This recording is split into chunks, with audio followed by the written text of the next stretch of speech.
Good morning student.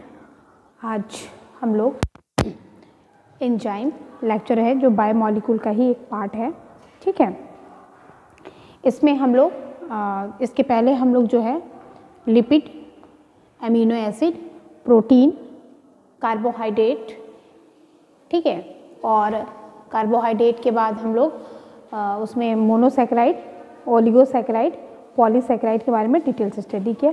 अब इसके बाद जो है हमारा चलेगा एंजाइम, ठीक है, और एंजाइम के बारे में हम लोग डिटेल से स्टडी करते हैं कि एंजाइम क्या चीज़ है, ठीक है। आइए, एंजाइम जो टर्म है वो सबसे पहले दिया था एक कूले साइंटिस्ट थे, उन्होंने दिया था, और एंजाइम की स्टडी को एंजाइमोलॉजी कहते हैं। और एंजाइम के डिस्कवर या एंजाइम के एग्जिस्टेंस के बारे में सबसे पहले वर्जिलियस एक साइंटिस्ट थे, वर्जिलियस साइंटिस्ट थे, उन्होंने इसके बारे में बताया था, ठीक है। इसलिए अगर डिस्कवर या एंजाइम की एग्जिस्टेंस के बारे में किस साइंटिस्ट ने बताया था, अगर इसके बारे में क्वेश्चन पूछना है तो आप दोनों के लिए एक ही नाम है, वर्जिलियस ने, ठीक है। उसके बाद जो एंजाइम जाइमेज एंजाइम है उसको एक्सक्रीट किया था साइंटिस्ट है एडवर्ड बुचनर ने, जो जाइमेज एंजाइम है उसको एक्सक्रीट किया था। और ये कहाँ से एक्सक्रीट किया था, इसको इन्होंने एक ईस्ट है, ठीक है, ईस्ट सेल से इन्होंने जाइमेज एंजाइम को क्या किया था, एक्सक्रीट किया था। इसी के साथ में एक और एंजाइम आता है, यहाँ पे हमने नोट नहीं किया है, इसे आप लोग नोट कर लीजिएगा कि यूरिएज एंजाइम, ठीक है।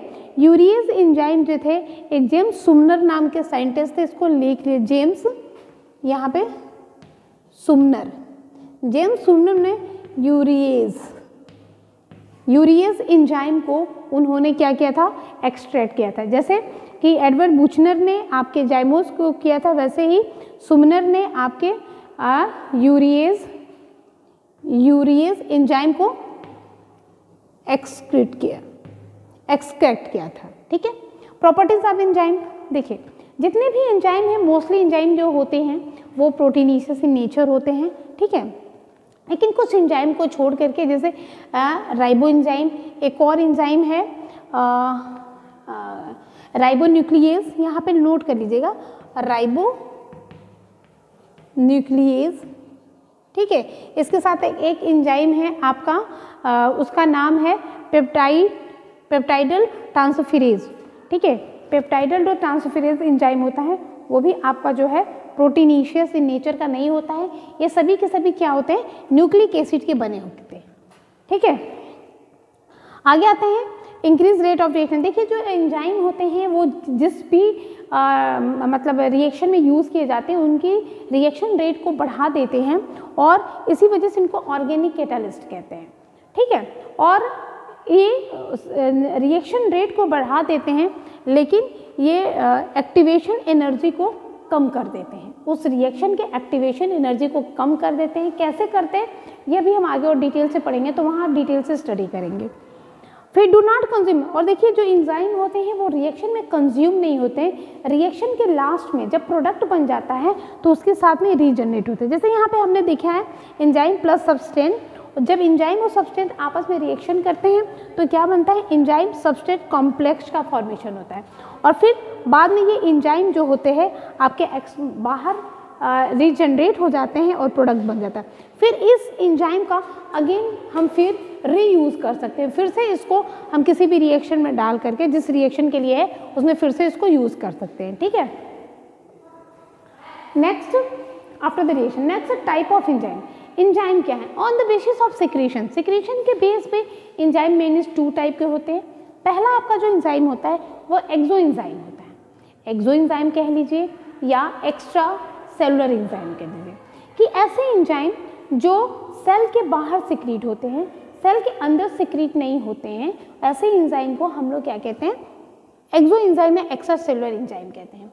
जितने भी डाइजेस्टिव एंजाइम हैं, ठीक है, क्या है, जितने भी डाइजेस्टिव एंजाइम हैं, जैसे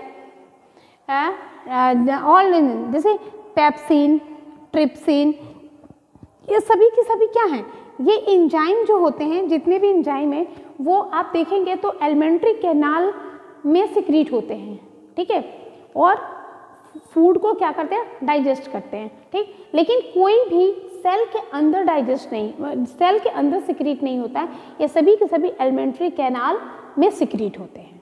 कौन, आपके एक्सो एंजाइम या इंट्रासेलुलर एंजाइम। नेक्स्ट आ जाते हैं एंडो एंजाइम या इंट्रासेलुलर एंजाइम।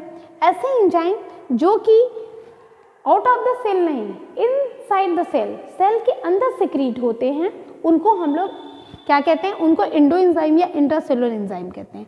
और सेलुलर रिस्पायरेशन, जितने भी सेलुलर रिस्पायरेशन में एंजाइम यूज होते हैं, जितने सेलुलर रिस्पायरेशन में एंजाइम यूज होते हैं, वो सभी के सभी क्या होते हैं, एंडो एंजाइम या इंट्रासेलुलर एंजाइम होते हैं, ठीक है। ऑल सेल, जैसे कि इंट्रासेलुलर प्रोसेस कौन कौन से हैं, glycolysis, Krebs cycle, electron transport system, ये सभी के सभी सेलुलर रिस्पायरेशन के प्रोसेस हैं। और इनके अंदर जितने भी एंजाइम सिक्रीट होते हैं, ये सभी के सभी सेल के अंदर होते हैं, ठीक है। तो ये हमारा एंजाइम का एक छोटा सा पोर्शन था, ठीक है, इंट्रोडक्शन ऑफ एंजाइम। इसके बाद हम डिटेल से एंजाइम के बारे में पढ़ेंगे, ठीक है। और भी बहुत सारे एंजाइम के बारे में है। इसके एंजाइम के बाद हम लोग एंजाइम की प्रॉपर्टीज़ पढ़ लिए, फिर इसके बाद हम क्लासिफिकेशन ऑफ एंजाइम पढ़ेंगे, बहुत इंपॉर्टेंट है। उसके बाद हम आपके